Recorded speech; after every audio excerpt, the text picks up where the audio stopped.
Guys, good morning! Ang lamig! It's Mega Jeffrey. So today I am in Barcelona, Spain and we'll be going to Sagrada Familia. I'll show you around.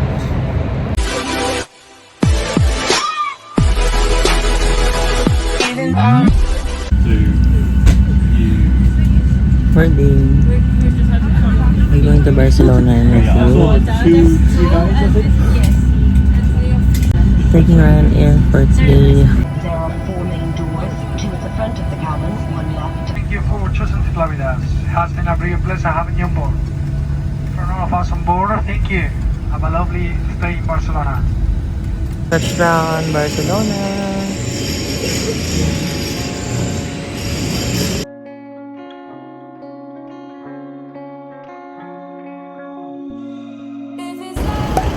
Wala, sobrang lamig. 7:38 na, so gabi na. Ito ka cat going to the what's up. Restaurant.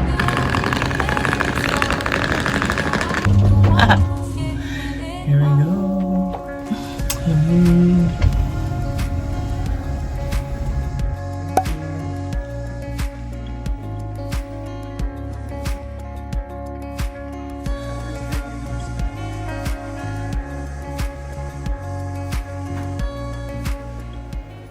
A few moments later. Hi guys, good morning. Buenos dias. I'm here in Barcelona, Spain, and we'll be going to Sagrada Familia. I'll show you around.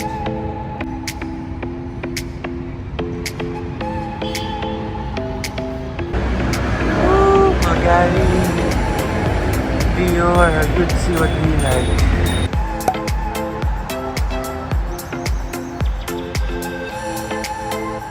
We'll take the diagonal or the subway.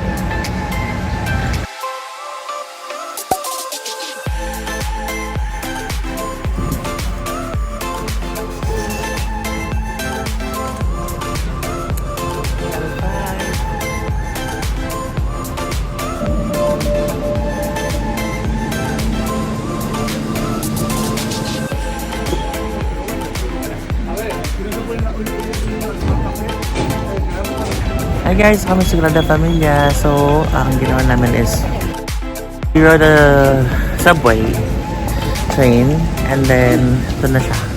So, 2 stops from where we stayed.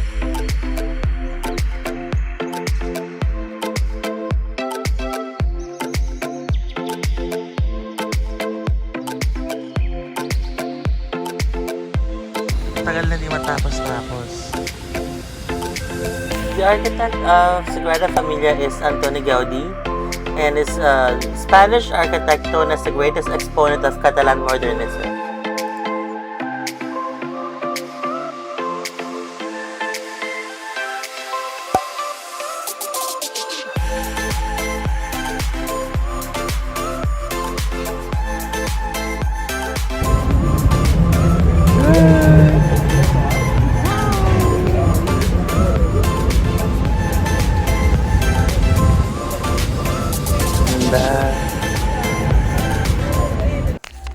Sagrada Familia has been under construction for quite a while now, and the project began in 1882. So actually, Gaudi died in 1826, and only 1/4 of the basilica was completed by then.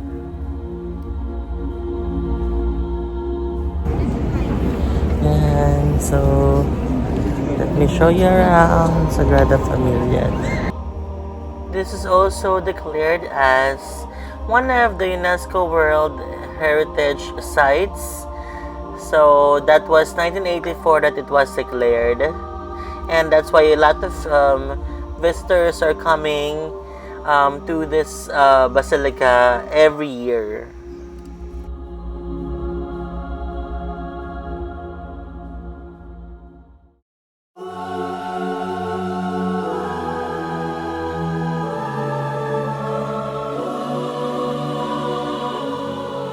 Look at those stained glass.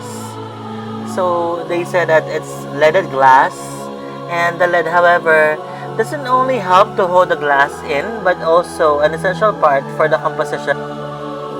And there are actually a lot of different types of glasses here. There's an antique, cathedral, printed, houndstooth, ribbed, and Art Nouveau, and a lot more. While in the lower windows, the glass color is the light inside. So actually in the upper windows, it is the irregular thickness of the different textures that refracts the white light and breaks it down inside.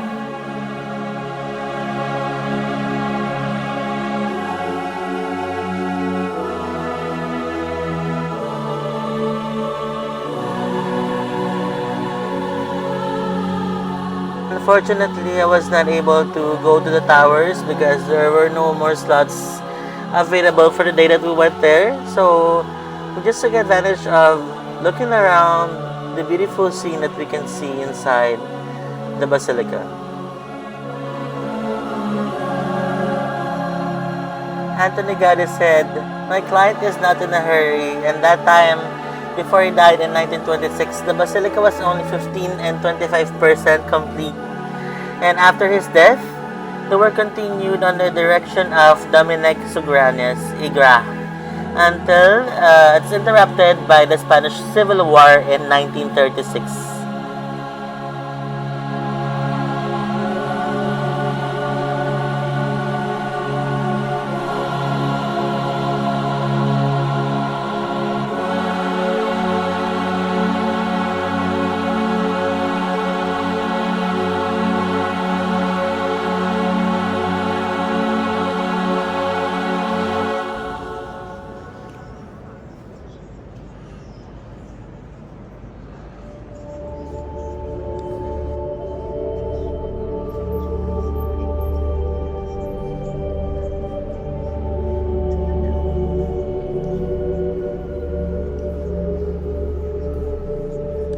And it was done by an artist called Subirats who also did the other facade.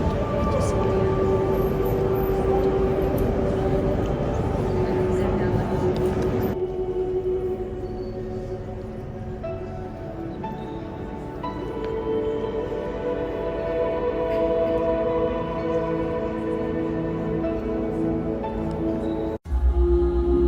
The church was planned to have three grand facades: the Nativity facade to the east, the Passion facade to the west, and the Glory facade to the south. And yet, it's to be completed. So the Nativity facade was built before work was interrupted in 1935. So if you notice, there's still construction going on.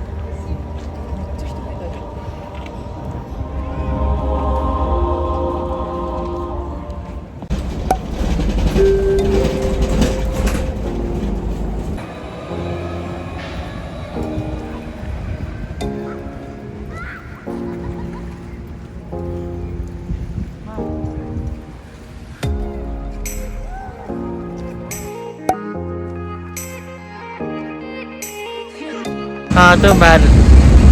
It's close.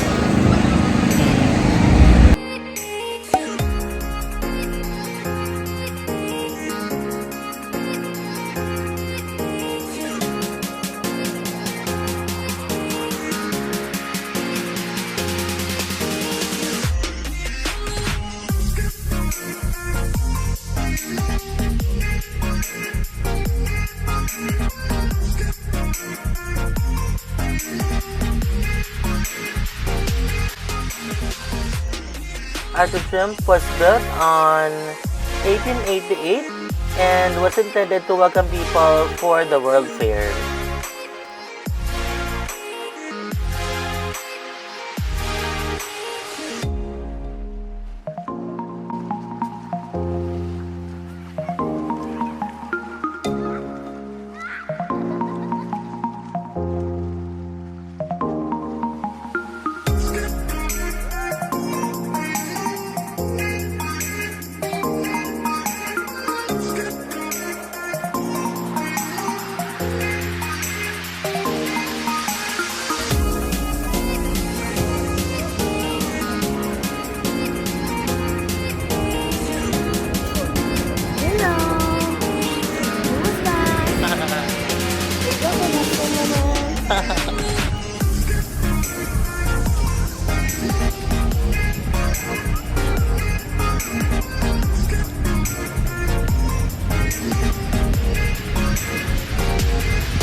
Park well.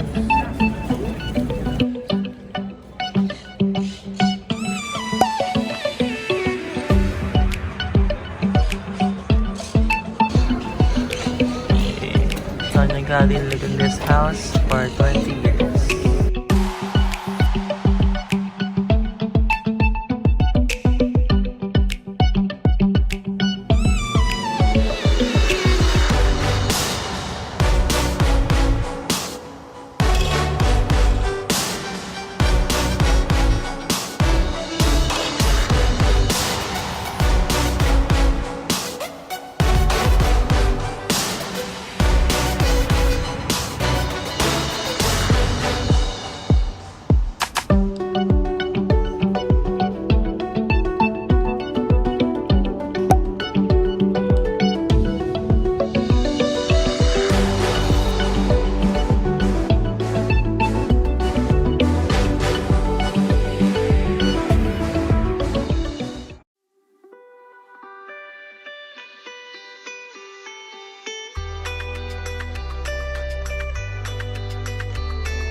So another creation of Anthony Gaudi is the Casa Batlló.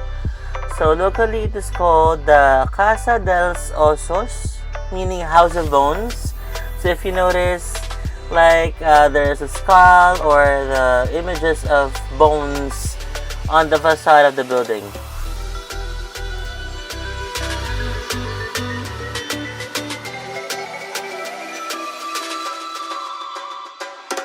Now on our way to Plaza de Catalunya. So they said it's like the Milan of Barcelona.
Ang sarap.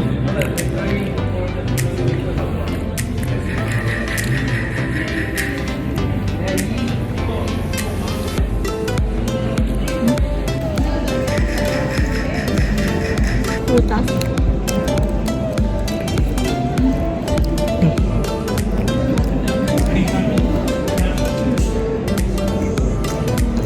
Fruits, raisins,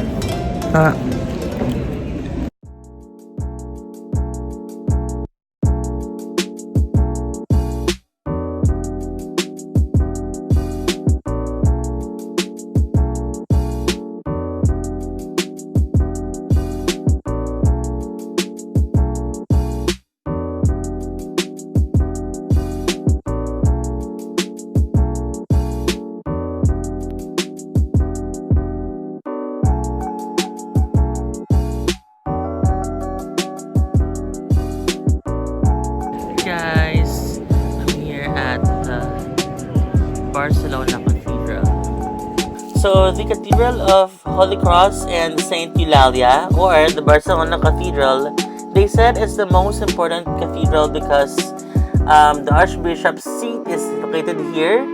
And you know what? This was completed 1448, imagine.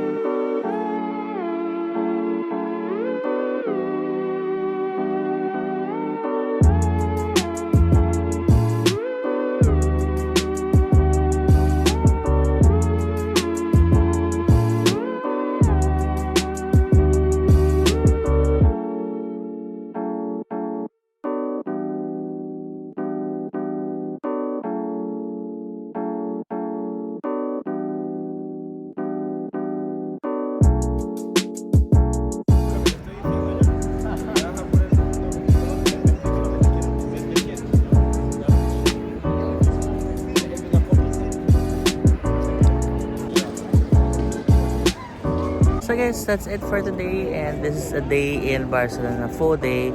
Actually we arrived last night 11 p.m. So but the flight for tomorrow is early in the morning, so it's like only one full day. And thank you for watching, and please like and subscribe. Bye.